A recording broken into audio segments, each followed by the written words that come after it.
Barishal city কর্পোরেশনের এক ওয়ার্ডে জন্ম নিবন্ধন ওটিপি জালিয়াতির অভিযোগ। বিভিন্ন জেলার মানুষকে দেওয়া হয় বার্থ সার্টিফিকেট। বিদ্যুৎবিহীন ভোলার বিচ্ছিন্ন জনপদ মদনপুর। 2021 সালে সংযোগ পেলেও 7 মাস পর ছিঁড়ে যায় সাবমেরিন কেবল। 4 বছরেও হয়নি কোনো সমাধান। আমরা মিটার লাগাইছি, 1 মাসও চালাইতে পারি না, আমাকে কারেন্ট গেছে। এলাকার 10টা 11টার দিকে পর্যন্ত করতাম তো অন হয়েও হতারা না। আমরা গেছি যে সাবমেরিনটা আমরা আমাকে বাড়াইতে 4-5টা বছর আমাদের চলে গেছে। পিরোজপুরে ব্যাগের ছাতার মতো গড়ে উঠছে ক্লিনিক ও ডায়াগনস্টিক সেন্টার। বেশিরভাগের কাছেই নেই প্রয়োজনীয় নথিপত্র, প্রায়ই ঘটছে রোগীর মৃত্যুর ঘটনা।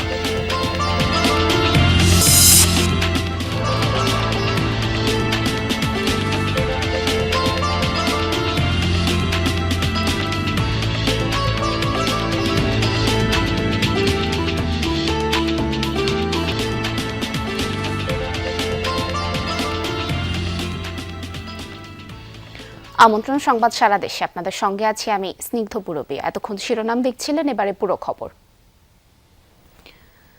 বরিশাল সিটি কর্পোরেশনে একটি ওয়ার্ডে জন্ম নিবন্ধন ওটিপি জালিয়াতির অভিযোগ উঠেছে। 1.5 বছর আগে দায়িত্ব থেকে অব্যাহতি দেওয়া হলেও দীর্ঘ সময় জন্ম নিবন্ধনের ওটিপি ছিল সিটি কর্পোরেশনের এক অবসরপ্রাপ্ত কর্মকর্তার নিয়ন্ত্রণে। এই সময়কালে 14 নম্বর ওয়ার্ড থেকে দেশের বিভিন্ন জেলার মানুষের জন্ম নিবন্ধন করা হয়। যদিও ওই কর্মকর্তার দাবি, সব দোষ তৎকালীন ওয়ার্ড সচিব নজরুল ইসলামের। 24 আগস্টের পর বরিশাল সিটি কর্পোরেশনের কাউন্সিলরদের অপসারণ করা হয়। সে বছরই অক্টোবরে নগর ভবনের কর্মকর্তাদের মাঝে 30টি ওয়ার্ডের দায়িত্ব ভাগ করে দেয়া হয়। 14 নম্বর ওয়ার্ডের দায়িত্ব পান উপসহকারী প্রকৌশলী শফিকুল আলম। তিনিই পান জন্ম নিবন্ধনের আইডি খোলার ভার। কিন্তু সেই বছরের ডিসেম্বরেই দায়িত্বপ্রাপ্তদের অব্যাহতি দিয়ে নতুন আদেশ জারি করে তৎকালীন সরকার। এবার দায়িত্ব পান জনস্বাস্থ্য প্রকৌশল অধিদপ্তরের তত্ত্বাবধায়ক প্রকৌশলী শহীদুল ইসলাম। তবে তার নামে খোলা হয়নি নতুন আইডি। আগে দায়িত্বে থাকা শফিকুল আলমের মোবাইলে যেত ওটিপি। তার কাছ থেকে কোড নিয়ে জন্ম নিবন্ধন করে দিতেন ওয়ার্ড সচিব নজরুল ইসলাম, আর প্রিন্ট কপিতে স্বাক্ষর নিতেন দায়িত্বপ্রাপ্ত শহীদুল ইসলামের।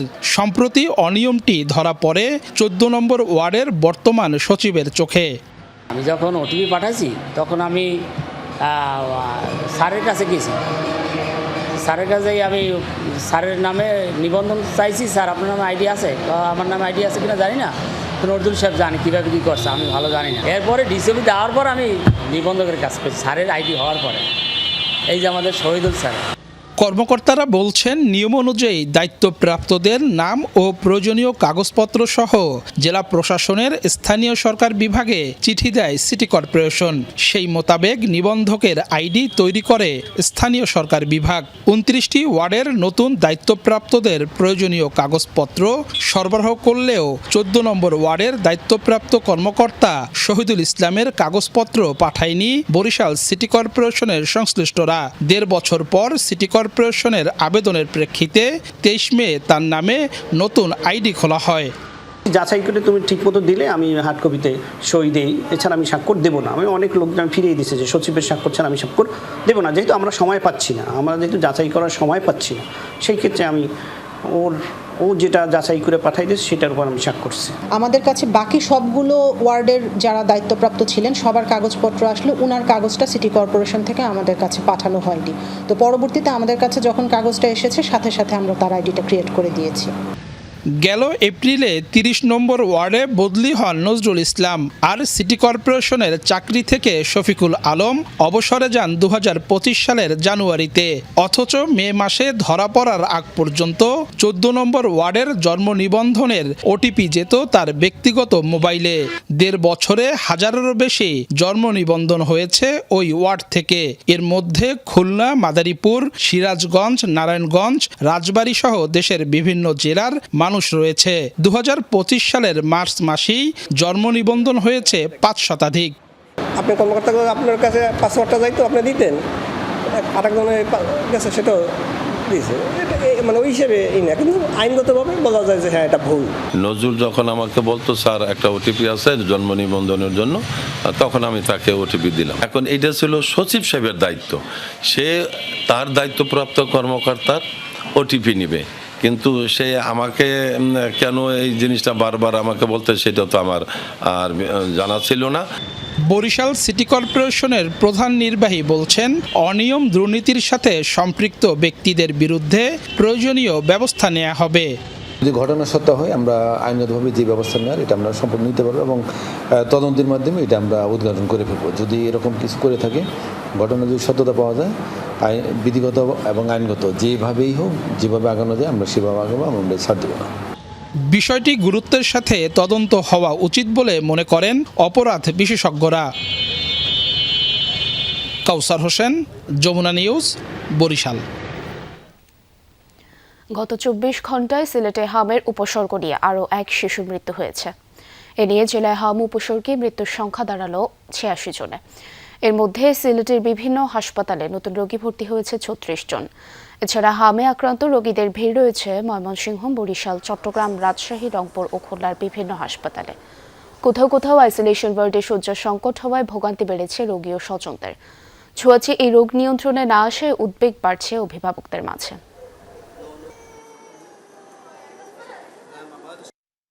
অন্ধকার জীবনের অবসান ঘটিয়ে এসেছিল বিদ্যুৎ।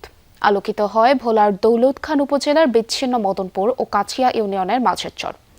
কিন্তু 7 মাসের ব্যবধানে মেঘনার তলদেশে ছেড়ে যায় সাবমেরিন কেবল।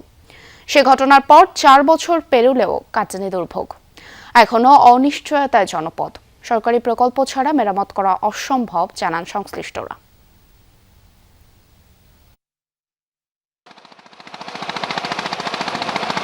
মেঘনার বুকে জেগে ওঠা ছোট্ট জনপদ মদনপুর। বছর 4 আগে বিদ্যুতের আলো পৌঁছায় এই ইউনিয়নের জীবনযাত্রায়, তবে স্বল্প সময়ে থমকে যায় গতি। 2021 সালের 5 ডিসেম্বর মেঘনার তলদেশে প্রায় 4.5 কিলোমিটার সাবমেরিন কেবলের মাধ্যমে বিদ্যুৎ সংযোগ পান জেলার মদনপুর ইউনিয়ন এবং কাটিয়ার মাঝের চরবাসী। রাতারাতি বদলে যায় জীবনধারা। কিন্তু 7 মাসের ব্যবধানে 2022 সালের 23 জুন কেবলটি ছিঁড়ে গেলে ফের অন্ধকারে ডুবে যায় জনপদ। কেটে গেছে প্রায় 4 বছর, তবে আসেনি কোনো সমাধান। কারেন্ট আসছিল, 6 মাস চলছিল। আমরা ফ্রিজ টিরিজ আনছি, ফ্যান আনছি, ফ্রিজ আনছি, আর ঘরে ওয়ালিং টোয়ালিং করছি। আমাকে 1 লাখ টাকা খরচা গেছে।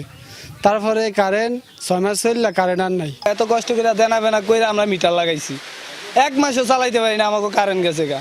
বৈদ্যুতিক আলোর ব্যবস্থা না থাকায় লেখাপড়ার ব্যাঘাত ঘটেছে শিক্ষার্থীদের। দীর্ঘদিন ব্যবহৃত না হওয়ায় নষ্ট হয়ে গেছে ফ্রিজ, টিভি, ফ্যান সহ নানা বৈদ্যুতিক সরঞ্জাম। আমরা অনেক কষ্টের ভিতরে আছি, আমাদের কারেন্ট নাই, আমরা ফ্রিজ, টিভি কিনছি, ফ্যান কিনছি, কেনার পরে এগুলো আমাদের লোকসানের মুখে আছি। এখন আমরা ফুলাইনা ঘর এলাকা 10টা 11টার দিকে পর্যন্ত করতো, অন হয়েও হতারা না, তো সন্ধ্যাকালে ফুলাইনা হয়ে থাকি। আর আমার ছেলেকে আমি ইঞ্জিনিয়ার বানাইতে চাই, মেয়েকে আমি ডাক্তারি পড়াইতে চাই। এখন কারেন্টের জন্য আমরা পড়াইতে পারি না, উচ্চশিক্ষা দিতে পারি না। স্থানীয়রা বলছেন, বারবার মানববন্ধন, বিক্ষোভ সমাবেশ আর স্মারকলিপি দিয়েও কোনো সুরাহা হয়নি। দ্রুত বিদ্যুৎ সংযোগ পুনঃস্থাপনের দাবি তাদের।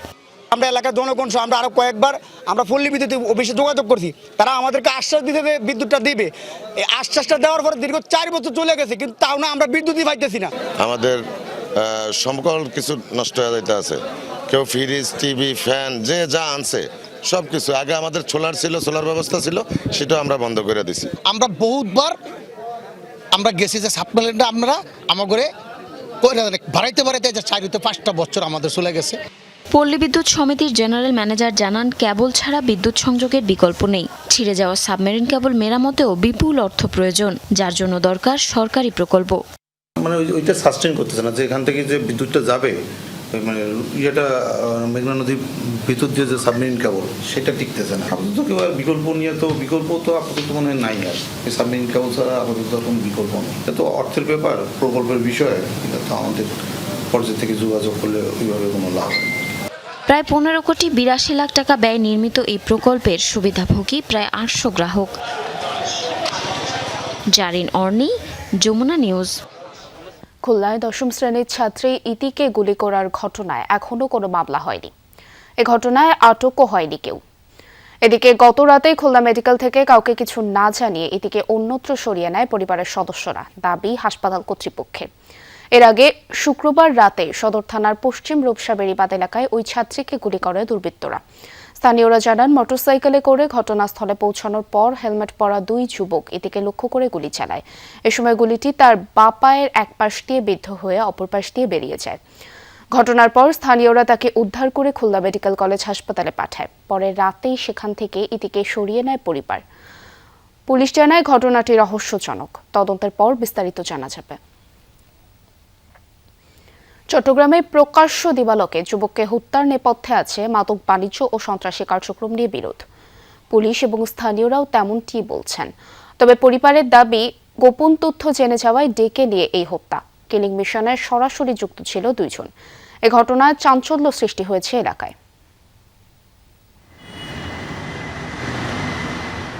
Muradpur forest gate summer hill সোসাইটির নির্জন এই এলাকায় দুর্বৃত্তের গুলিতে খুন হন অ্যালুমিনিয়াম মিস্ত্রি আজাদ। গত বুধবার প্রকাশ্য দিবালোকে এ হত্যাকাণ্ডকে ঘিরে এলাকায় চাঞ্চল্য সৃষ্টি হয়েছে। স্থানীয়দের অভিযোগ, এলাকাটি মাদক কারবারি ও সেবনকারীদের অভয়ারণ্যে পরিণত হয়েছে। বিশেষ করে রাতে তাদের আনাগোনা ও অপরাধমূলক কর্মকাণ্ড বেড়ে যায়। তাদের ধারণা, মাদক ব্যবসার নিয়ন্ত্রণ ও আধিপত্য বিস্তারকে কেন্দ্র করেই এই হত্যাকাণ্ড। ওরা মাদকাসক্ত এবং কি খারাপ উদ্দেশ্য আছে, ভালো উদ্দেশ্য আছে, ওদের জানা আমরা দেখতেছি না। কিন্তু আসে, এখানেও আসে বাইক নিয়ে, এখানে অনেক বাইক আনাগানায় দেখা যায়। এখানে রেখে ওদিকে রেখে এখানেও উঠা যাওয়া করে।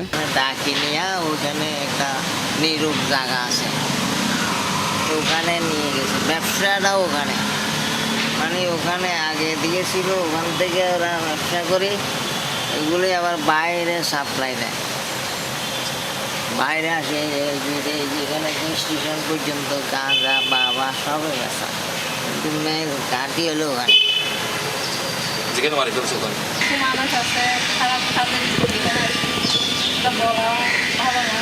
কি আসলে এরকম মাদকের কারণে না? পুলিশের দাবি, ঘটনার সময় আজাদ, ইসহাক ও হৃদয় একসঙ্গে ইয়াবা সেবন করছিলেন। এক পর্যায়ে হৃদয়ের কাছে থাকা অস্ত্রের গুলিতে আজাদ খুন হন। ঘটনায় জড়িত থাকার অভিযোগে কয়েকজনকে গ্রেপ্তার করেছে পুলিশ। এরা মাদক সেবী এবং এরা নিশ্চিতভাবেই কোনো সন্ত্রাসী গ্রুপের সদস্য। শুধু মাদক সেবন করলে তো একটা আগ্নেয়াস্ত্র বহন করা বা সঙ্গে রাখা, এটা তো যৌক্তিক না। আজাদ পরিবার নিয়ে থাকতেন পশ্চিম 16 শহরে হামজারবাগে। তার দুই ভাই, এক বোন ও মা বাবা আছে। পুলিশের অভিযোগ অস্বীকার করেন তারা। তাদের দাবি, আজাদ কোনো ধরনের মাদক সেবন বা ব্যবসার সঙ্গে জড়িত ছিল না। থানায় মামলাও নেই। মাজার ব্যবসা করে না, কিন্তু কয়েকটা পোলাভাইনের সাথে আমি রাত ঘড়ি দেখিলি, অবুতে এই পোলাভাইন পালান হইতে তোরা জোর করে হলো হাবে দিব, হাবে দি তুমি আবুল বা আবুল করিবা, তুই এলো একটু নেড়াই ডাকি ডাকি লই আরে বাবা। মাদর ব্যবসা করে, দুধি কিছু করে, এলো আমার ছেলের নামে মামলা হইতো না, হ্যাঁ পূর্ব মামলা হইতো না, তো এটা তো আমার ফুলাইগুলো করে না, মামলা মাদর ব্যবসা করে না, ও খাই না, অন্য কিছু করে না। স্বজনদের অভিযোগ, অস্ত্রবাবু ও কাকল নামে দুই ব্যক্তির সঙ্গে আজাদের পরিচয় ছিল। তাদের বিরুদ্ধে ছিনতাই, চাঁদাবাজি, মাদক ও অস্ত্র ব্যবসা সহ বিভিন্ন অপরাধে জড়িত থাকার অভিযোগ আছে। পরিবারের দাবি, এসব অপকর্মের তথ্য প্রকাশ হয়ে যাওয়ার আশঙ্কা থেকেই আজাদকে হত্যা করা হয়েছে। ওর পেশা কী হইতে পারে, সেজন্য আমাকে কি করছে, পথ থেকে সরাই দিয়েছে। আমাদের ওইরকম একটা সন্দেহ আসতেছে, হয়তো বাবু কাকুল ওইরকম কিছু একটা ক্রাইমে জড়িত আছে, যেটা আমার ভাই ওদেরকে বলছে এগুলো করলে ক্ষতি হবে, বাট এগুলো থেকে ভাই সরে যাও, নাহলে আমার ভাই ওইগুলো বাঁধা দিছে। কাকল যদি কিছু না করে থাকে, কাকল যদি বিনা দোষী হয়ে থাকে, তাহলে কাকল কেন পালাইলো আমার ভাই মার্ডার হওয়ার পর? কাকল যদি বিনা দোষী হইতো, ও যদি কিছু না জানতো, তাহলে ও অবশ্যই থাকতো। এই ঘটনায় নিহতের বাবা 5 জনের নাম উল্লেখ করে থানায় হত্যা মামলা দায়ের করেছেন। শহীদুল সুমন, যমুনা নিউজ, চট্টগ্রাম। কয়েক বছর আগেও জেলার সদর বা হাতেগোনা উপজেলায় ক্লিনিক ও ডায়াগনস্টিক সেন্টার দেখা যেত, অথচ পিরোজপুরের অলিগলিতে বর্তমানে ব্যাঙের ছাতার মতো বেসরকারি চিকিৎসা সেবা কেন্দ্র গড়ে উঠেছে। বেশিরভাগের কাছেই নেই প্রয়োজনীয় নথিপত্র, তোয়াক্কা করছে না সরকারি বিধিরও। আবার অনুমোদনের আবেদন না করেই অস্ত্রোপচার সহ নানা জটিল চিকিৎসা শুরু করেছে অনেকে, যার ফলে রোগীর মৃত্যু সহ ঘটছে নানা অঘটন। দু একটি কক্ষ ভাড়া নিয়েই বড় সাইনবোর্ড লাগিয়ে চলছে কার্যক্রম। নেই চিকিৎসক, নেই প্রয়োজনীয় যন্ত্রপাতিও। অভিজ্ঞতা ছাড়াই করা হচ্ছে অপারেশন সহ নানা জটিল চিকিৎসা। পিরোজপুরের ৭ উপজেলার অলিগলিতে ব্যাঙের ছাতার মতো গড়ে উঠেছে বেসরকারি ক্লিনিক ও ডায়াগনস্টিক সেন্টার। বেশিরভাগেরই নেই প্রয়োজনীয় কাগজপত্র, অনুমোদন না থাকার সংখ্যাটাও নেহাত কম নয়। ফলে এসব ক্লিনিকে প্রায় ঘটছে ভুল চিকিৎসা, রোগী মৃত্যুর মতো অঘটন। পিরোজপুর জেলার সকল উপজেলা নিয়ে প্রায় শতাধিক ক্লিনিক এবং ডায়াগনস্টিক সেন্টার আছে। এক ক্লিনিকে যদি ব্লাডের এ পজিটিভ আসে, অন্য ক্লিনিকে দেখা যায় সেটা ভুল প্রমাণিত হয়, সেখানে বি পজিটিভ আসে। তারা আপনার হইলো আগে বারবার বলছে নেগেটিভ, মুখেও বলছে নেগেটিভ, কিন্তু বাস্তবে পজিটিভ। আর প্রথম তো তারা ডাইরেক্ট দিছে, রিপোর্টই দিয়ে দিছে নেগেটিভ। তো নেগেটিভ রিপোর্ট আবার কিভাবে পজিটিভ হয়? ভুক্তভোগীদের অভিযোগ, প্রশাসন নীরব থাকায় দিন দিন বাড়ছে সব ক্লিনিক আর ডায়াগনস্টিক সেন্টারের দৌরাত্ম্য। কঠোর নজরদারির আওতায় আনার দাবি জানিয়েছে এলাকাবাসী। অদক্ষ, নাহলে আমার প্রথম একবার নেগেটিভ দেয়, আবার পরবর্তীতে যখন বারবার জেরা করা হইতেছে, তাদেরকে জিজ্ঞাসা করা হইতেছে কিভাবে, এবারে তার তো মনে হইতেছে যে তাদের টেকনিশিয়ান মানে দক্ষ না। ব্লাড নেওয়াইয়া দেখার জন্য বলিয়া ব্লাড নিয়ে রিপোর্টটা দেয় নাই। পরের দিন মুখে বলছে যে ওটাও নেগেটিভ, ইনজেকশন নাকি বন্ধ রাখতে। তো রুগীটা আসলে এই ক্ষেত্রে তারা একটু হ্যামারিংয়ে পড়ছে। প্রয়োজনীয় কাগজপত্র না থাকার বিষয়ে জানতে চাইলে অনেকেই কথাই বলেনি, তাই এড়িয়ে গেছেন একটি ক্লিনিকের মালিক। এমন কোনো প্রতিষ্ঠান, এমন কোনো ব্যক্তি, এমন কোনো আজ যে একটা শতভাগ নির্ভুল, জানতে অজান্তে বিভিন্নভাবে না, এটা ভুল আছে কেন? আপনারা কাজ করেন, আপনাদের ভুল আছে না? এসব নাম সর্বস্ব প্রতিষ্ঠান থেকে সম্প্রতি ধরা পড়েছে ভুয়া ডাক্তারও। অনুমোদনের আবেদন করেই ক্লিনিকের কার্যক্রম পরিচালনা করায় গুনেছে জরিমানাও। জেলায় স্বাস্থ্যসেবার মান ভালো রাখতে তৎপর স্বাস্থ্য বিভাগ, দাবি সিভিল সার্জনের। যে ভুয়া এবং যে বেসরকারি হাসপাতালগুলো রয়েছে, তারা অনেকেই মানুষের সাথে, সাধারণ মানুষের সাথে প্রতারণা করে থাকে। আপনারা সকলেই জানেন যে তারা সাধারণত তাদের দালাল থাকে এবং সেই দালালরা বিভিন্ন সরকারি হাসপাতালগুলোতে থাকে। আমরা প্রত্যেকটিতে অভিযান চালাচ্ছি, তাদেরকে আমরা প্রত্যেকটি কাগজ পুঙ্খানুপুঙ্খ যাচাই বাছাই করতেছি। জেলায় বর্তমানে ১৮২টি ক্লিনিক ও ডায়াগনস্টিক সেন্টার রয়েছে। এর মধ্যে অর্ধশত ক্লিনিক ও ডায়াগনস্টিক সেন্টারেরই নেই যথাযথ কাগজপত্র। জারিন অর্নি, যমুনা নিউজ। চট্টগ্রাম হবে অর্থনীতির লজিস্টিক হাব, এমনটাই জানিয়েছেন অর্থমন্ত্রী আমির খসরু মাহমুদ চৌধুরী। বাজেট ঘোষণার পর প্রথম নিজ শহর চট্টগ্রামে গিয়ে একথা জানান তিনি। অর্থমন্ত্রী বলেন, দেশি বিদেশি বিনিয়োগ যেভাবে আকৃষ্ট করা হচ্ছে তাতে $1 ট্রিলিয়ন অর্থনীতির দিকে এগুচ্ছে দেশ। চট্টগ্রামের সম্ভাবনার খাত অনেক বেশি মন্তব্য করে মন্ত্রী বলেন, আনোয়ারায় ৬০০ একর জমিতে ফ্রি ট্রেড জোন স্থাপন সহ বেশ কয়েকটি পোর্ট স্থাপনের পরিকল্পনা রয়েছে। এ সময় চট্টগ্রাম অর্থনৈতিক লজিস্টিক হাব হওয়ার সম্ভাবনা বাজেটে প্রতিফলন হয়েছে বলেও জানান মন্ত্রী। আমরা ৬০০ একর জমি নিয়ে ফ্রি জোনের, নদীর ওপারে ফ্রি জোনের একটা সিদ্ধান্ত নিয়েছি। চিটাগাংয়ে অনেকগুলো পোর্ট আমরা করতে যাচ্ছি, একসাথে করতে যাচ্ছি। চিটাগাং যেটা আগে আমি বারবার বলেছি চট্টগ্রামকে একটা লজিস্টিক্যাল হাব করার জন্য, সেটার বাজেটে সেটা প্রতিফলন ঘটেছে। বিশ্বকাপ ফুটবল উন্মাদনায় মেতেছে গোটা দেশ। কেপ ভার্দেকে ৩-২ গোলে হারিয়ে জয় পেয়েছে আর্জেন্টিনা। দেশের বিভিন্ন স্থানে বড় পর্দায় যা প্রাণ ভরে উপভোগ করেন ফুটবল প্রেমীরা। খেলা চলাকালে কেপ ভার্দের গোলে উল্লাসে মেতে ওঠেন ব্রাজিল সমর্থকরাও। নানা বয়সী মানুষের উপস্থিতিতে তৈরি হয় উৎসবমুখর পরিবেশ।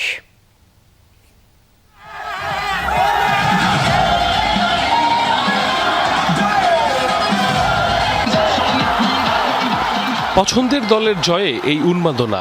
কেউ রং উড়াচ্ছেন, কেউ আবার ভুভুজেলা হাতে উল্লাসে মেতেছেন। ভোর 4টায় শুরু হয় আর্জেন্টিনা বনাম কেপ ভার্দে খেলা। বিভাগীয় শহরের পাশাপাশি বিভিন্ন জেলায় বড় পর্দায় খেলা দেখার আয়োজন করেন সমর্থকরা। গায়ে প্রিয় দলের জার্সি, হাতে পতাকা নিয়ে আগেভাগেই জড়ো হন সবাই। নানা বয়সী মানুষের উপস্থিতিতে তৈরি হয় উৎসবমুখর পরিবেশ। খুব চিন্তায় ছিলাম যে জিতবো কিনা, ফাইনালি জিতছি, খুব খুশি। টান উত্তেজনা ছিল, আমরা তো মানে প্রচুর ভয়ে ছিলাম যে কি হবে না হবে, বাট অবশেষে আর্জেন্টিনা জিতে গেছে। কাবু ভার্দের যে সেকেন্ড গোলটা, ওটা এই টুর্নামেন্টের সেরা গোল। সো কাবু ভার্দেকে আসলে কাবু দল হিসেবে ধরে দেখার দরকার নেই, তারা খুবই স্ট্রং একটা টিম।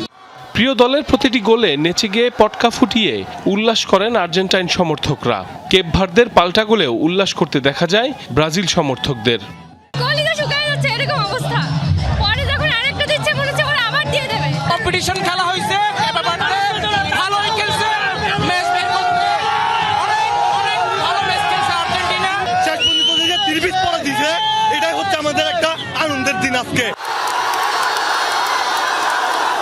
এবারও পছন্দের দল আর্জেন্টিনা বিশ্বকাপ জয় করে ঘরে ফিরবে এমন প্রত্যাশা সমর্থকদের। সাইফ আহমেদ, যমুনা নিউজ। দর্শক, এই ছিল সংবাদ সারা দেশের এখনকার আয়োজনে। এতক্ষণ সাথে থাকার জন্য ধন্যবাদ সবাইকে।